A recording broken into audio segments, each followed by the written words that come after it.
Hi, I am Dr. K-Mac of Black Mental Wellness Core, and I want to welcome you all to day 2 of the M.A.S.C Summit. Tonight, we will be talking about making a safer community for the Black LGBTQ community. And I have the pleasure of welcoming 3 amazing guests tonight. So I want to read a little bit about each guest, and then we will jump into some questions, and then we'll have some time at the end for questions from social media. First up, we have Naomi Goldberg. Naomi's direct M.A.S.C policy work and movement capacity research. Based in Ann Arbor, Naomi's work at M.A.S.C has focused on the challenges facing LGBT families and workers, issues of economic security for LGBT people, and most recently on LGBT people's interactions with the criminal justice system. In all these efforts, Naomi has co-authored a series of reports and partnered with leading progressive organizations to increase the visibility of LGBTQ people and issues with progressive movements, and to highlight the need for progressive policy change to advance LGBT equality. Prior to joining M.A.S.C, Naomi completed a public policy fellowship at the Williams Institute at UCLA School of Law. She received her Master of Public Policy from the University of Michigan's Ford School of Public Policy and graduated from Mount Holyoke College. Welcome. Next, I have the pleasure of introducing Logan Casey. Logan conducts policy research and leads M.A.S.C movement capacity research. Based in Minneapolis, Logan creates accessible and persuasive policy content, manages LGBT equality M.A.S.C tracking state and local progress, and conducts analyses of movement capacity. Prior to joining M.A.S.C, Logan was a research associate for the Harvard Opinion Research Program, where he was the deputy director of a polling series about discrimination in America. Among other projects, he earned his PhD in political science in 2016 from the University of Michigan, Ann Arbor, where his research focused on the influence of emotions in public opinion toward LGBT people and issues. Welcome, Logan. Next, we have Victoria Kirby York. Mrs. Kirby York is an LGBTQ activist. She has been organizing in a variety of capacities for over 20 years regarding a number of progressive issues and candidates at the federal, state, and local level. She served as the Florida Director for Organizing for Action, OFA, the nonprofit formed from the president's electoral campaigns to support President Barack Obama's legislative agenda. She has also worked in senior level roles in gubernatorial and presidential campaigns in Florida for U.S. Congresswoman Kathy Castor, youth education nonprofits, and in the private sector. Mrs. Kirby York has served as a member of the Human Rights Campaign's National Diversity and Inclusion Council, the National Black Justice Coalition's Leadership Advisory Council, and as the first openly gay member of the Howard University Board of Trustees, and as a board member for the Center for Black Equity and the Next Generation Leadership Foundation. She was one of 4 recipients of the 2011 Metro Weekly Next Generation Awards, was cited as one of Florida's top 30 under 30 political leaders, and was honored by NBJC as a national top 100 emerging LGBT leader and Goals Magazine's 100 Women We Love class of 2020. She also served as vice chair for the DC Mayor's LGBTQ Advisory Committee and currently serves as a board member for the Ballot Initiative Strategy Center Foundation, a New Leaders Council alumna, and Frontline Leaders Academy alumna. It stopped in mid-sentence, so I guess y'all can cut that part out, sorry. So I would like to welcome you all tonight. You have very impressive work here, so I'm excited to hear about, one, what you're doing in the community, but also I know we can all learn something from you. Like I got excited just reading the bios. So first up, what made you dedicate your careers to advancing the rights of LGBTQ people of color? And I guess we can start with you, Victoria, and then you can add in as we go along. Yes. So I started my career before I knew it was a career when I was a student at Howard University. My senior thesis project I worked on all 4 years of undergrad, which was focused on LGBTQ inclusion at historically Black colleges and universities. And although at the time there wasn't a whole lot of research for me to build, build upon, it escaped me that what I was creating would go on to be kind of a groundbreaking or historic body of research. It ended up being published at the Harvard Kennedy School of Government's LGBTQ Policy Journal. And because of that, HBCUs across the country use that research to create LGBTQ centers, beating my own alma mater, Howard, at doing the very thing that I was researching to start at our institution. So it's both a proud thing, but also a, come on, Bison, let's make this thing happen kind of moment. But that experience and having focus groups, collecting data from LGBTQ students on campus really opened my eyes to the breadth of the experience of Black LGBTQ people. I certainly came in with my own set of experiences. And when I got to Howard, it just blew my mind that there were Black churches that preached against LGBTQ because my Black church didn't say anything about it. So I came to college without the baggage of feeling like there was this kind of battle, within myself about how to be whole. And although some saw it as courageous, I was joking with a friend earlier that I think it was just naivety. I didn't know what I didn't know.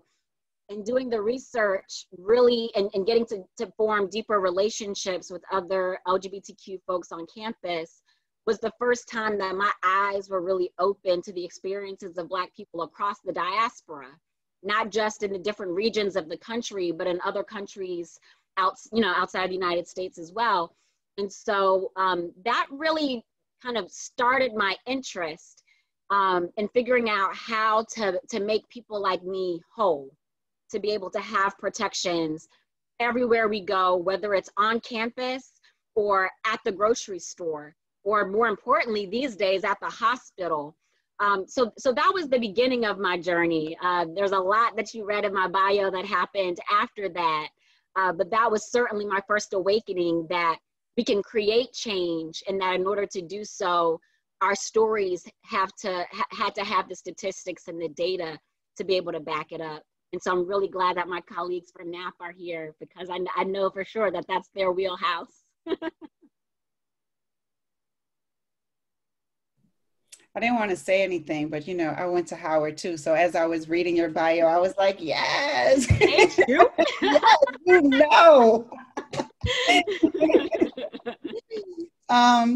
Logan, Naomi, would either of you like to answer the question of how you your journey to dedicating your career to advancing the rights of LGBTQ people of color? Yeah, sure. Thank you.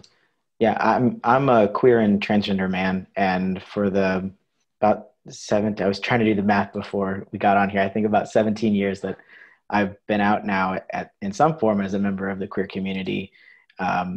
It's been clear to me that it's both a priority of mine and a responsibility of mine to use my various privileges, both as a white person, but also as a person of a middle-class background, as an able-bodied person, and now as someone with male privilege, that is part of my job to work for the liberation of all of us, and to use the very privileges that I have to dismantle the systems that harm people, the same systems that I benefit from that harm others. And so that's been part of my personal process, but also my professional process over time. And that's a big part of understanding what it means to be queer to me. Yeah, and I'll just say, as a white Jewish lesbian, I've known for a long time I wanted to work on LGBTQ issues. And as a data wonk and a nerd, I really was so excited when we started to have research to show the diversity of the LGBTQ community. And, particularly as a Jewish woman, I think, I was raised understanding the role that white Jews played in the civil rights movement and feeling like this really spiritual and moral obligation to continue the work. And so I see the work on LGBT equality, particularly as it impacts, the marginalized aspects of our community who often face disproportionate discrimination based on race and gender identity and so forth, as really central to both my faith and my career. And I see those as coming together in this work in ways that are incredibly meaningful. That's cool. So it sounds like for all three of you, there was this part that was very personal guiding the work that you did. So it was like from these personal experiences and being able to use that for this bigger cause. Mm-hmm. I love it. Okay. There have been innovations as well as setbacks pertaining to federal laws for the LGBTQ community. There is a need for consistent federal laws. Can you please shed some light on how LGBTQ policy differs state by state? I'd be happy to jump in there since that's some of what we do at MAP is tracking those state policies.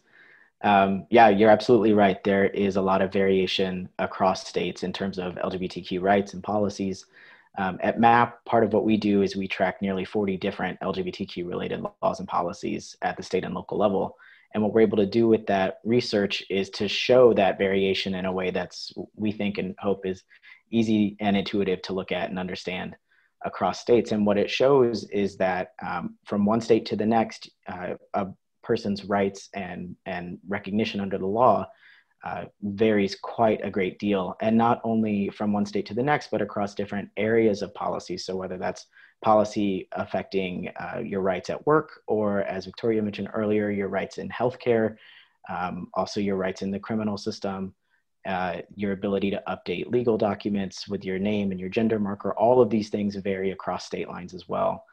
And so that really speaks to the sort of precariousness of LGBTQ people's rights under the law as they're recognized right now. And that state variation is why, one of the many reasons why there is that need for clear and consistent federal laws, so that what rights you have don't depend on your zip code where you live.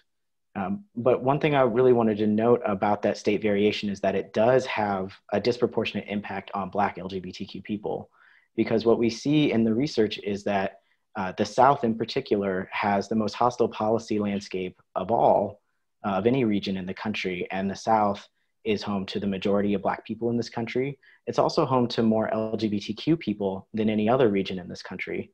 And so that policy variation at the state level not only means that your rights can vary across state borders, but that it has a disproportionate impact on Black and Black LGBTQ people specifically.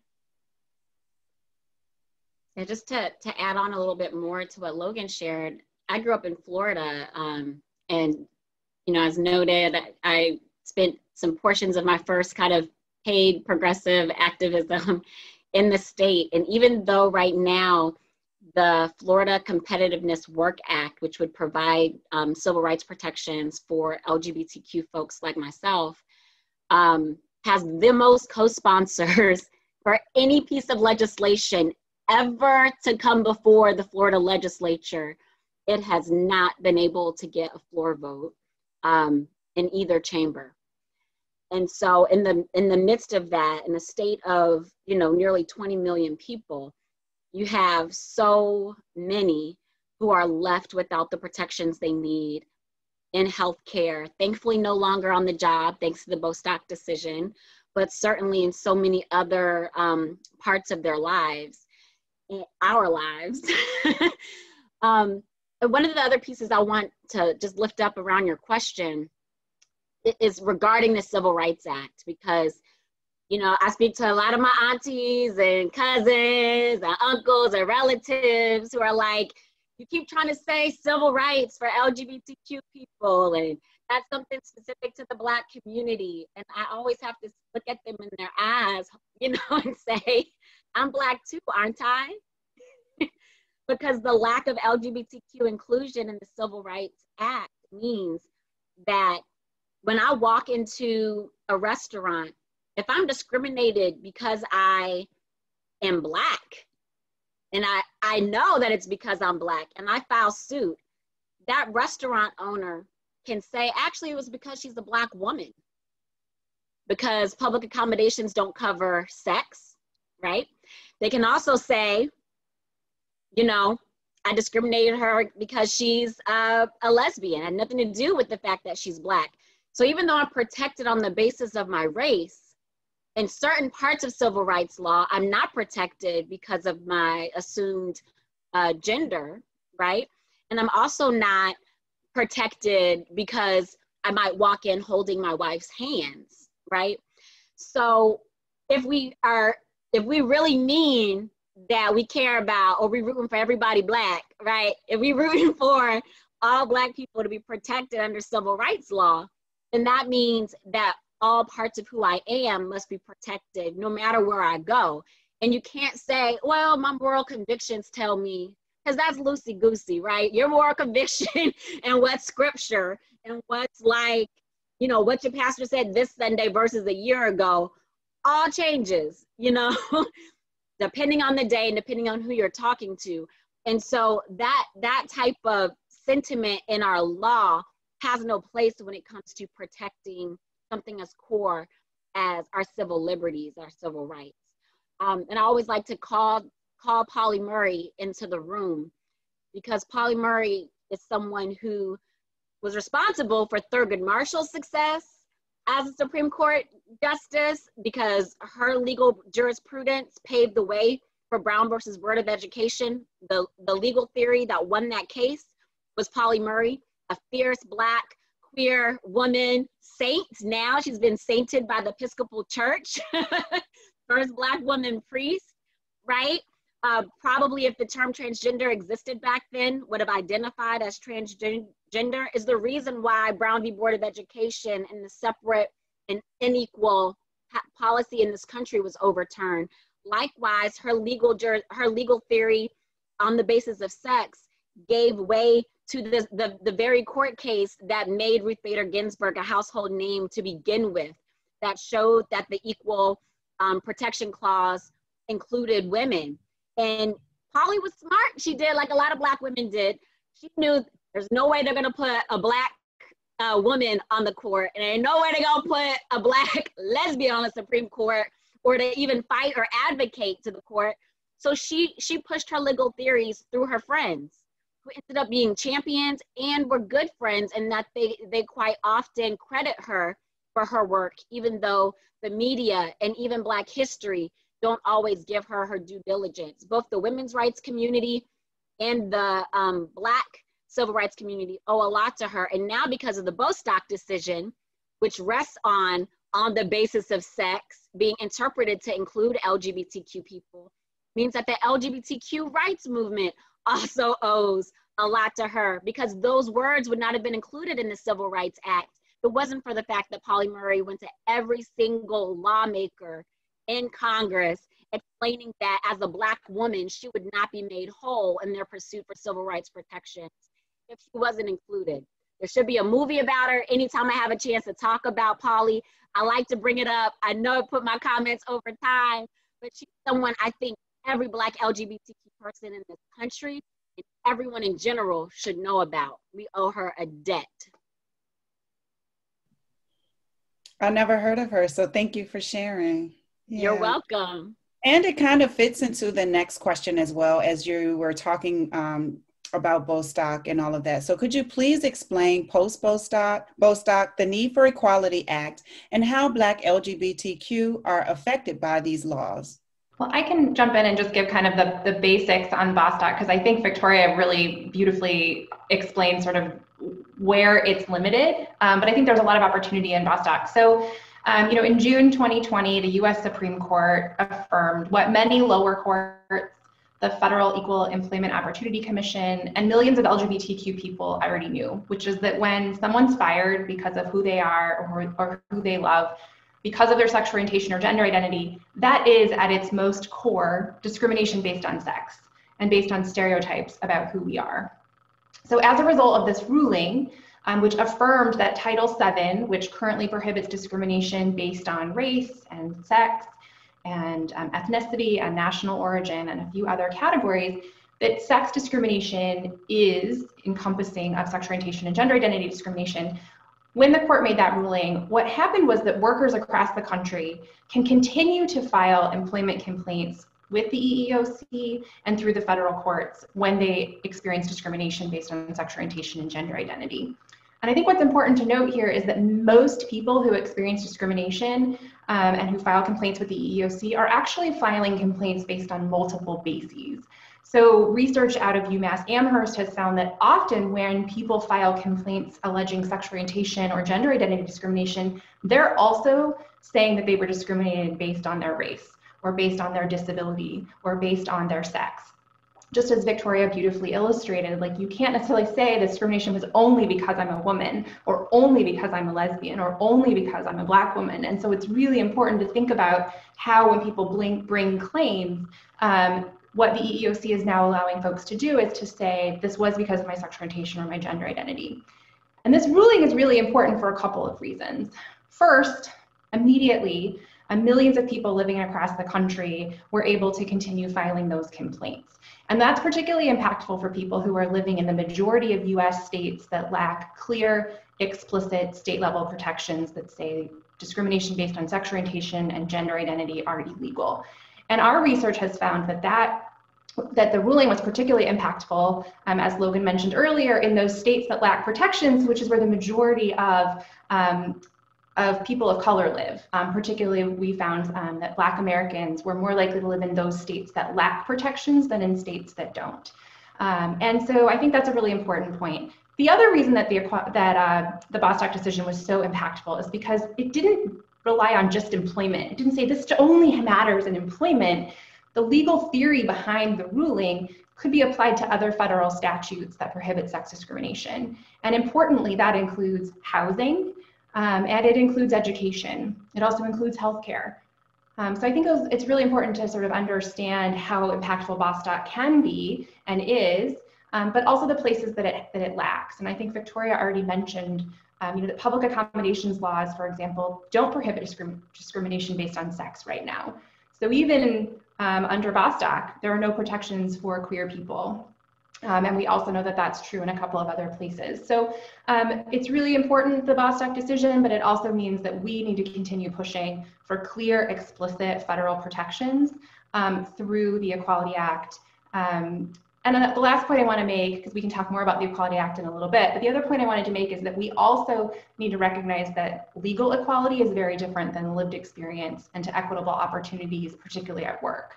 And I think we can certainly talk about the impact of the 1964 Civil Rights Movement and the legislation in terms of employment discrimination, but also look at the statistics around employment discrimination and unemployment, and to know that there is still so much work to do, and that just because we do have federal protections, that there's more work to do in terms of making sure that we see real and tangible change in our workplaces, our schools, and our communities that allow us all to thrive.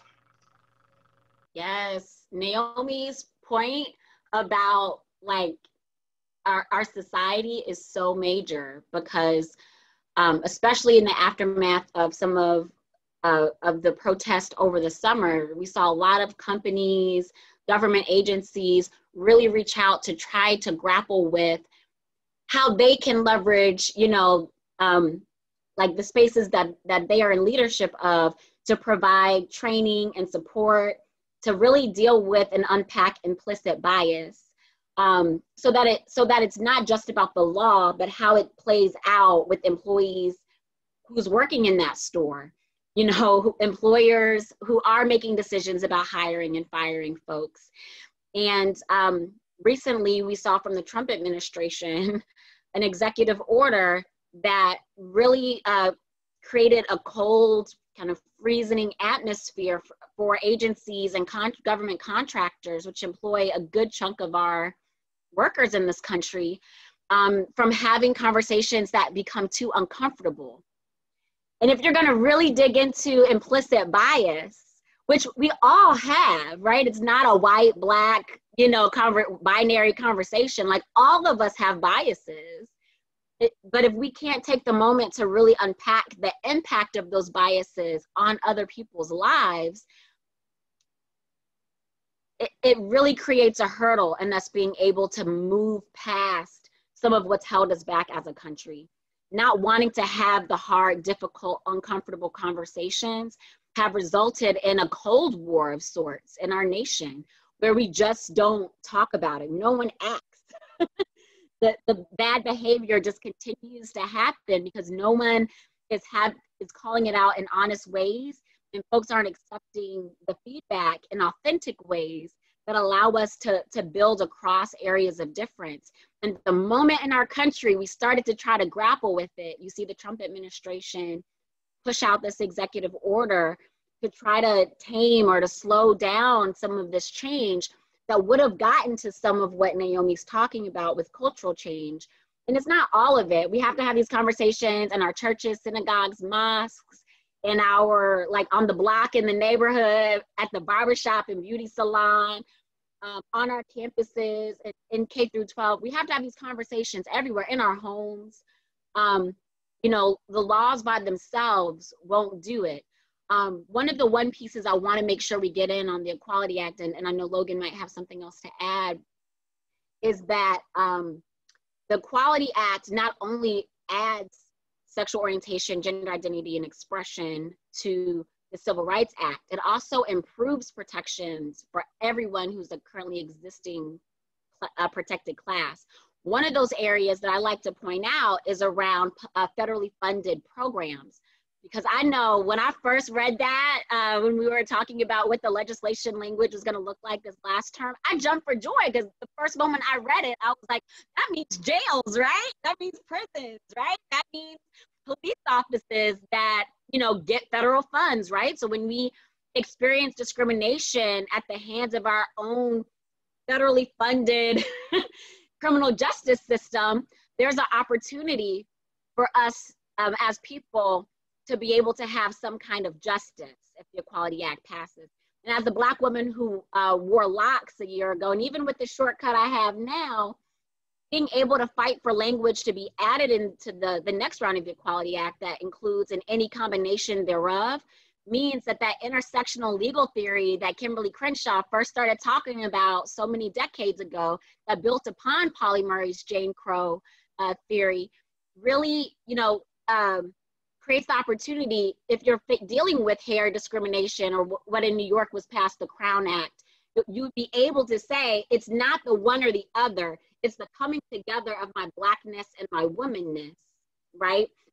That's causing the discrimination that's related to my hair. It's also a matter of gender expression that's different than the way that we think about gender expression. We often talk about gender expression through a cisgender, transgender, non-binary lens, which is important, but we all express our gender in different ways. And our hair is one of the most important parts of that expression in the Black community, in a place where I want us to talk more as a movement about, because I think that's a place where we can get buy-in from folks who may not quite be with us on LGBTQ issues, but can then see themselves in the bill in a way that they didn't before.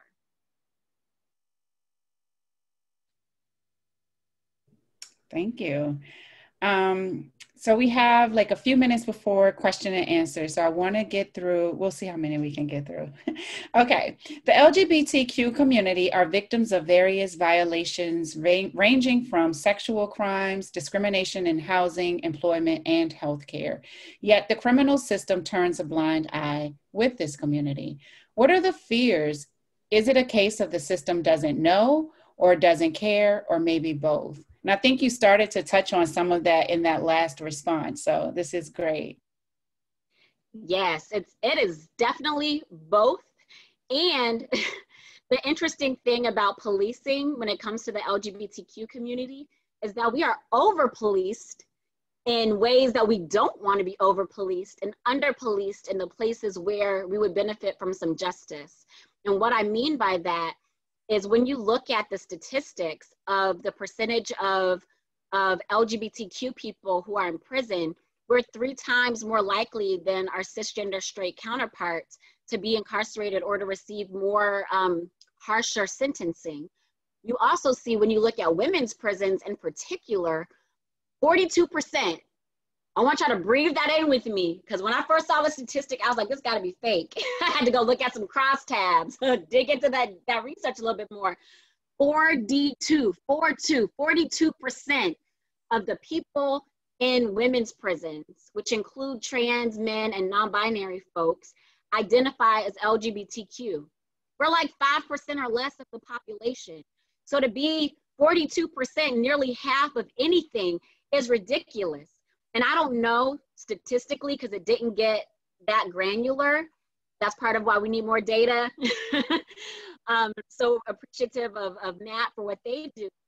But anecdotally, and knowing people in my own family who've been locked up, it's a lot of butch, you know, masculine of center, Black and brown women who are locked up, not exclusively, but you see a lot. You also see a number of trans men and non-binary folks who are targeted at the intersection of race and sex. I've been in the car and had a police pull me and my wife over because from the back, my wife, who wears more masculine attire, is stopped by the cops because they first assume her to be a Black man, right? Because we know how police and, have over-policed our Black men. They assume her to be a Black man. And once they get to the car, the windows roll down and they look and realize she's a woman. There's an uncomfortable, excuse me, ma'am, I'm sorry, you're good to go. I'm like, what were we pulled over for to begin with, right? So it's an example, where you may not see the folks in women's prisons being murdered in the same way that you see our Black men being targeted and having that impact, but you see a lot of sexual harassment that happens. You see the over-incarceration of our community. And that's an area that we don't see a lot of criminal justice reform advocates talking about. Black and Pink is an organization that does a lot of really fantastic work on this. The National LGBTQ Task Force, my former employer, has done a lot of work on this in regards to Amendment 4 and helping pass Amendment 4 in Florida. And there are some other organizations you can look to for that. The areas that we would like to have more engagement in terms of public safety is definitely as it relates to, when trans women, particularly Black trans women, which we've seen an epidemic, the CDC has named it as an epidemic of murders impacting that community, and their family never receives justice or know who murdered their loved one.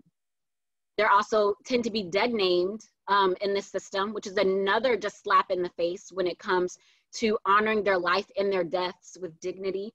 You also see homeless youth who have been kicked out of their homes because some pastor who doesn't really know their Bible very well, no offense, as someone who read the Bible several times back and forth since the 3rd grade over the course of my entire life, I know God never told anybody to kick their kids out the house because they're LGBTQ.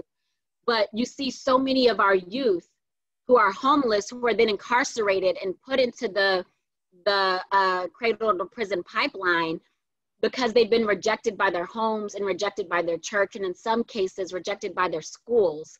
And so again, the over-policing, where in my book, it's like the parent should be talked to about negligence. Why is the child the one that's being, punished in this scenario?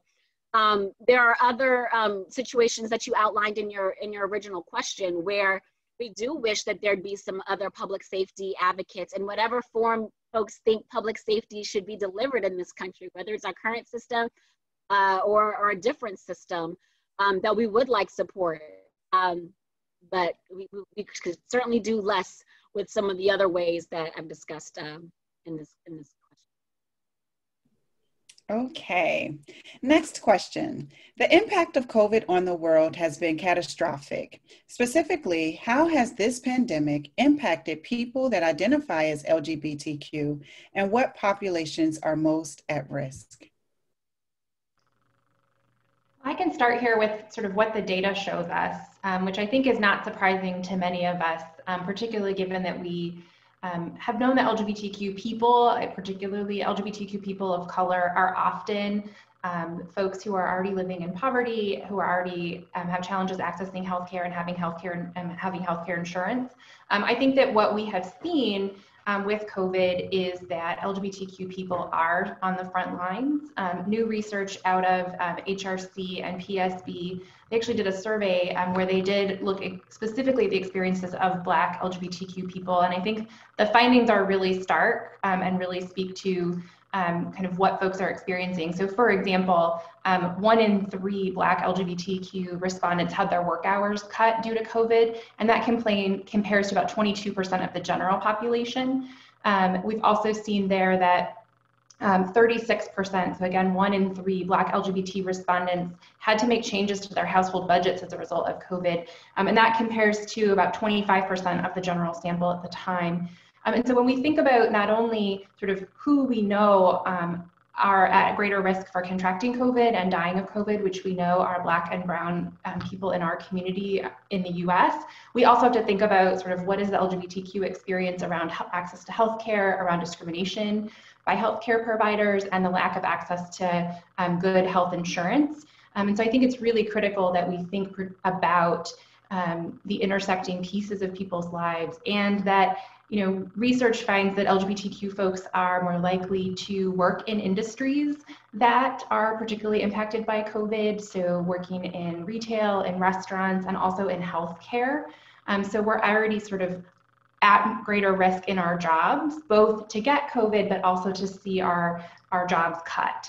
So that's just like where the data shows us. And I think I'll pass it over to Victoria, who can certainly talk more about what we've been seeing over the last 7 months. Yes, one of the things that gets kind of lost when we talk about COVID are our survivors, right? The folks who don't die, but are left with unemployment because they work with employers that don't offer paid sick time. So when they had to go to the hospital or be put into the emergency room, because often when you have that situation, you wait until the very last minute to go get health care because you can't afford it. So that means they've also infected probably a lot of their coworkers because they've been working through being sick, might have still sent their kids to daycare.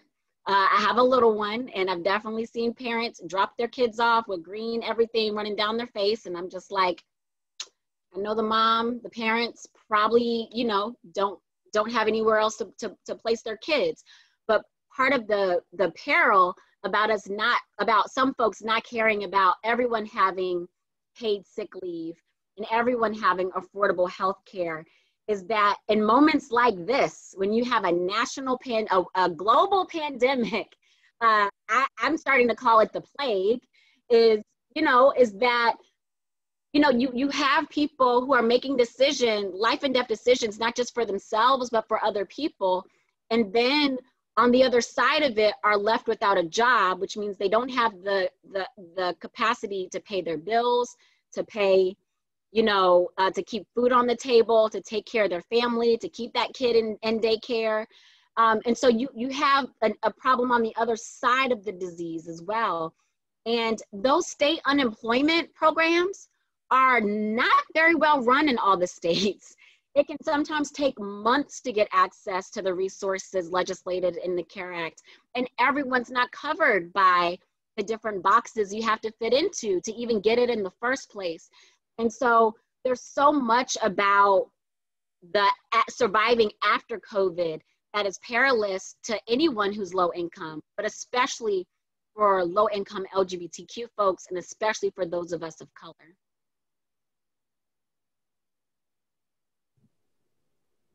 Okay, and last question. Rural America has turned into the land of the forgotten. So one can only imagine what life looks like for someone that identifies as LGBTQ, especially Black LGBTQ. Can you speak to how someone from the LGBTQ community living in rural America can work with government or grassroots organizations to change the negative connotations within those areas? Yeah, I can try to speak to that a little. So one of the major research projects that M.A.P. has done in the last year or two has been a series on exactly this, LGBTQ people in rural parts of the country. And what we find there is first, somewhat surprising to some folks, is that there are in fact LGBTQ people in rural areas all across the country. We estimated about 3 to 4 million LGBTQ people live in rural parts of the country. And they're often living there for the same reasons that other folks are living in rural areas, because it's where they're from or where their families are, or they like the way of life and the cost of living and the tight-knit communities. There are wonderful reasons to live in rural areas, and LGBTQ people often make those choices as well. But what we find in terms of the actual experience of being an LGBTQ person in rural parts of the country is that it's these structural challenges that are facing rural communities that make being an LGBTQ person there have a unique experience relative both to their rural neighbors and to LGBTQ peers in cities or in suburbs. And those structural challenges have both unique implications for LGBTQ people in the community, as well as Black people, Native Americans, racial and ethnic minorities, people with disabilities, immigrants, and so on, let alone folks at the intersection of multiple of those identities.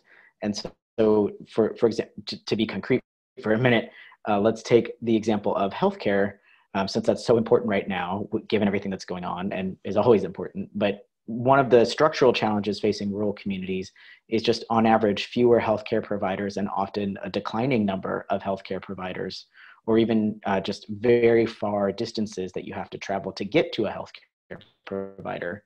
And so so that's a challenge facing everyone in a given rural community. If you're also an LGBTQ person or a person of color, add on to that, like just general lack of options, the questions and fear about, is this person going to know about my potentially unique health concerns as a member of the queer community, as a Black person, as a person with a disability, so on. Are they going to treat me respectfully? Am I going to get the care that I need? Are they going to tell other people in my community about my personal experiences because I am different in some way? And again, add to that having like multiple aspects of these marginalized identities all at the same time. And so that's sort of what we are arguing in this research series about the experience of being LGBTQ in America, is that it's these structural challenges, not necessarily individual prejudice or anything, that is what's structuring the queer experience in rural communities, and multiply so for Black LGBTQ people and other folks at intersections of multiple identities. And I go through all of this to get to the answer about what can folks do to work with these challenges. And so I'm highlighting that it's a structural issue because that means there do need to be structural responses. It's not something that any one individual or even a group of people in a rural community can do alone. And that is so often what has been the burden left to queer communities and to queer communities of color, is to fend for yourselves and to take care of yourselves and each other, because the government isn't going to do it. And so that puts us in a difficult position of knowing what our own problems are and what needs we need met, and still needing that structural response to actually get to sustainable solutions for those challenges. So maybe I'll turn over to Victoria to talk a little bit more about some of that work. Yes, I was super excited when I saw your report, and also saw that the National Black Justice Coalition was a leading partner as the nation's premier Black LGBTQ policy organization. And the thing that made me so happy is that on both sides of my family, I have relatives that still live, 15 or less miles away from the place where our ancestors were enslaved. So they still live in very rural communities, which were often my favorite places to visit as a child. The calmness, the community, the love, the compassion in rural communities, that everybody knows everybody. You show up and you so-and-so's daughter, grandchild, or niece, or, everything about you is in relation to somebody else because everyone knows everyone. And those communities remind me so much of the diversity of experiences I saw when I was a student at Howard, right? So some of us, as I mentioned earlier, came to campus fully embodied, comfortable with who we are, coming from communities that loved up on us as we were, and others came from communities that were less so. And rural communities are like that too. No one rural community is the same as any other. So one community that my family has lived in, you know, had a transgender woman who lived to be 74, 75 years old, Black transgender woman, who had been trans since, you know, that went to school with my grandmother, was trans when they were in high school. And my mind was blown when I came home with, I call it coming home, you know, one summer to visit my grandmother, and, you know, was meeting with this lovely woman who I'd never met before. And I was just like, I've been doing LGBTQ work for how long? You never introduced me to this dear, phenomenal woman. And everyone in the community loved her, right? They didn't care that she was trans. They cared about who she was to them in their community. She was a huge part of their community. What they needed were resources. They needed better understanding on how to communicate. They needed to be able to understand what it meant to use her chosen name. And she needed the language to understand how to be confident in saying, this is the name that I want you to call me by. It doesn't mean that you love me less. This is the name that honors me, right? So there's some resources that are more helping us to see each other's humanity. And there are some, you know, as Logan described, that are really about what, you know, policy change and resources and support need to come into communities. There are communities that are not like that are more conservative, that if you come out, you know, you are at fear for your life, right? But I do want to make sure that we don't paint a broad brush, you know, about, you know, and I'm not saying this is what was done here. I just mean in general, we tend to paint a picture of what it is to live in rural communities. And so many of them are different. The last thing I'll say on the topic of rural communities is that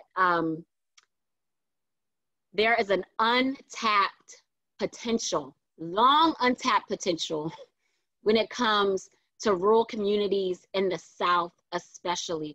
When you look at the Black population numbers in Alabama, Mississippi, Louisiana, if there were any real progressive investment in those communities, we could change the electoral landscape for generations to come. We talk about, you know, over a third, maybe 40% of some of those states being majority of, you know, being a Black population, the majority race in the state being Black, and significantly less voter turnout. We know that there's voter suppression that happens. We know there's a whole host of reasons why our folks don't turn out. And, you know, when it comes to Black LGBTQ folks that live in those communities, we have to give them something to be hopeful for. Because the only reason you take the time and sacrifice the money, in many cases when it comes to your paycheck, to go cast your ballot is because there's something you believe in. There's something that you hope your vote is gonna make happen. And if you continue to feel like no one is paying attention to you, no one is pouring resources into your community, no one sees you, that you're made invisible, you're not gonna believe that there's any hope to be found in that mechanism. So when I saw M.A.S.C report, I was like, whew, I hope that means more funders will support organizing and advocacy in rural communities, especially in the South, because it has impact for LGBTQ people, but it also has a lot of impact for Black folks as a whole. Mm-hmm. We hope so too. This was great. This was so great, and I learned so much. And I think the takeaway in a lot of ways is that we can't just think about these laws. Like, one, we do need them to be consistent, but it's not just the laws. There are these lived experiences. And I love that piece you added in about giving people the language. Sometimes people don't have the language in both saying what it is that I need from you, but also what is it that I can give to you and how can I honor who you are fully. So this was beautiful. Thank you so much for the message. We do have some questions that have come in from social media, so they'll read off a few questions and we can keep the conversation going. All right, very good. So can everybody hear me okay? Yes. Yes. All right, so the first question we have is from Suzanne808. And Suzanne is asking, what location shows the least amount of LGBTQ COVID-19 related contractions?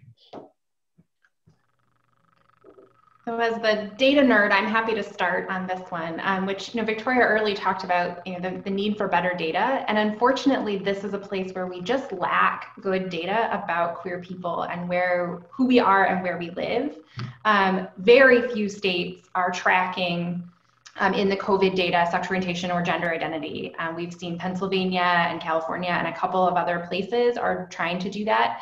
So we don't actually know across the country, but I think what's important is that when we look at where currently there are spikes happening in the country, which seems to be more in rural communities, we know from our research and from the stories of queer people that we live there too, and that there really is no place in this country where you can say queer people don't live there. And so I think when we think about who's spiking and who isn't and what regions are improving, we have to remember that queer people are a part of those communities. And there's really great maps out of the Williams Institute that show, for example, like when you map where Black queer folks live, it's literally the same map as where Black people live. And because we live in our communities. And so I think when we think about what's happening with COVID, we just have to remember the intersection piece and that we are a part of those communities. So we don't actually have a great answer there other than what we do know, which is kind of the toll that COVID is taking. We seem to be experiencing more, in part because it's just exposing the disparities that already existed, just like we're seeing for communities of color in general. Thank you for that, Naomi. That was a great response to that, I believe. All right, so our next question, this comes from William210. The question is, regarding civil rights, what laws speak uniquely to the Black LGBTQ community? That's a really great question. I actually don't know of any laws at the federal, state, or local level that are unique specifically only to Black LGBTQ folks. One of the strategies that we've really been employing has been to make sure that we approach policy from an everybody at the table place. So that when we talk about the Equality Act, the Black LGBTQ community is in there. When we're talking about the Justice and Policing Act or the Breathe Act, that you can find policies that speak to the nuances of the lived experiences of Black LGBTQ people. There are certainly some bills that impact our community more greatly. When we talk about decriminalizing sex work, and the legislation moving across the country in different cities to decriminalize sex work, that has a huge impact on the safety and well-being of particularly Black trans women. We know anecdotally, because again, we need more data on it, is that a number of the crimes committed against these women, the murders committed against these lives, have been either their own lovers, some being paid lovers, some that are not, some that are folks they have been in relationships with. And so one of the things about decriminalizing sex work is that it changes the power dynamic. When a trans woman or any person who's doing sex work, but in this case, particularly trans women, because there's a stigma that we're working really hard to break, has someone, a John, so to speak, the John can say, okay, well, we're gonna go to this place that's unsafe. They can go to a seedy motel where there's no security cameras. They can go to a park where there's no security cameras. They can go to a unlit parking lot, places where if something goes afoul, there's a lot less space for the person to run for safety. When we talk about decriminalizing sex work, it changes that power dynamic to one where that woman is no longer fearing for, you know, a safe place to do her job. She has the power to control where she does or conducts her business, whether it's for survival because of what we talked about around the lack of protections. In some cases, it's the only job folks may have access to. And in some cases, I like to name, some folks like sex work. It's the oldest profession in the world. And so it's not always like a gloom and doom situation for everyone or a survivalist situation. For some people, this is how I'm leveraging my body to pay my bills. And I enjoy providing pleasure for folks. So either way it goes, decriminalizing sex work has a benefit to the pocket, to the money, because it can be legally commercialized, but it also has a benefit in terms of providing safer venues for folks who are trying to make sure that they don't get locked up just trying to survive, you know, by being more visible. And then the other piece is around ID laws. One of the ways that we've seen implicit bias really harm Black folks, particularly Black men, but Black folks broadly, is around fears that come up in uncomfortable situations and people not knowing what to do with those fears. And when it comes to an ID document not matching, so if you see, you know, a trans man with, you know, documentation that doesn't match how they look, and the store owner's like, who's this Black man is in here, you know, perpetrating or probably trying to commit a fraud, and then the police are called because of whatever story this shop owner made up in their mind about why their ID doesn't match. And next thing you know, you have cops called in a situation with George Floyd. Like we talk about what happened with George, the thing that gets missed was it was over $20 supposedly counterfeit bill, right?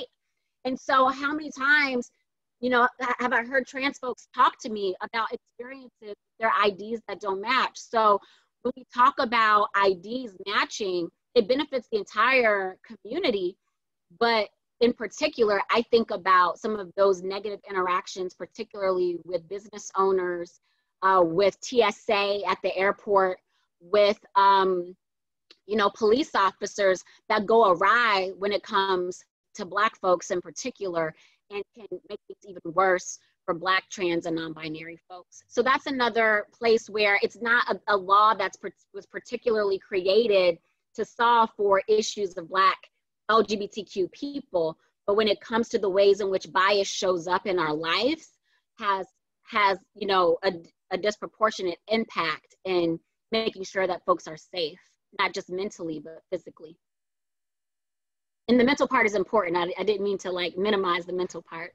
It's all important, but you know, Absolutely. both go hand in hand. Very good. Thank you for that. All right. So we have one more question before we wrap up. And the final question is coming from Jonathan B112. This question is asking, when reporting a violent crime against the LGBTQ community, is it best not to mention that the victim is from the LGBT community?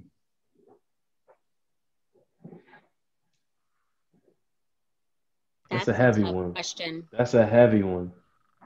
Because my heart wants to say you should be able to call your local enforcement to get the protection that you need, to get the justice that you need. But what the evidence and the statistics show us is that in a number of places, it's not the case. So I would say you have to know your police department and your law enforcement. There are some places like in DC, there is an LGBT liaison unit. So if you call them and speak to the fact that the victim is queer, you're gonna get more culturally competent service and care provided. You know, or they're gonna send someone to come to the aid of whichever officer gets there first, who can provide that culturally competent care. Those units are not in every police department, and every police department has not been given LGBTQ cultural competency training. A number have, And so, you know, I would definitely learn more, figure out where your department stands on issues of LGBTQ inclusion, and that might help to guide it. One of the reasons it is helpful is around hate crime reporting, and also, you know, when it comes to whatever charges might be filed. But I'm going to toss it to Naomi or Logan to add in something else.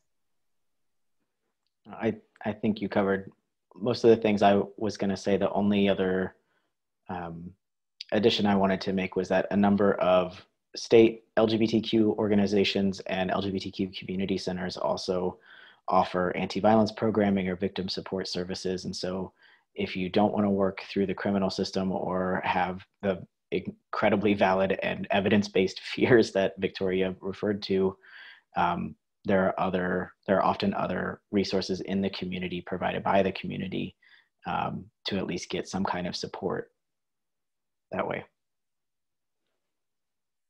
Well, thank you. I would love to thank you, Victoria, Logan, and Naomi, for all of your insight that you provided tonight. I think we all learned something, like I said earlier, regarding to both the legal aspects and how we need to all advocate to have that consistency across states. You gave us something to think about, even depending on where people live, how that can negatively impact them in multiple ways. So not just in health, but in housing, discrimination, workplace, and all of these things. And then also that we all can think about how do we support and show up for people and allow them to be both themselves and give people the language that they need. So thank you for all that you shared tonight. To everyone else, I hope that you tune in to day 3, where we will continue the discussion with another round of amazing panelists and guests, both speaking to their expertise and taking questions from you in the audience. So thank you so much, and we look forward to seeing you tomorrow. Thank you. Thank you so much.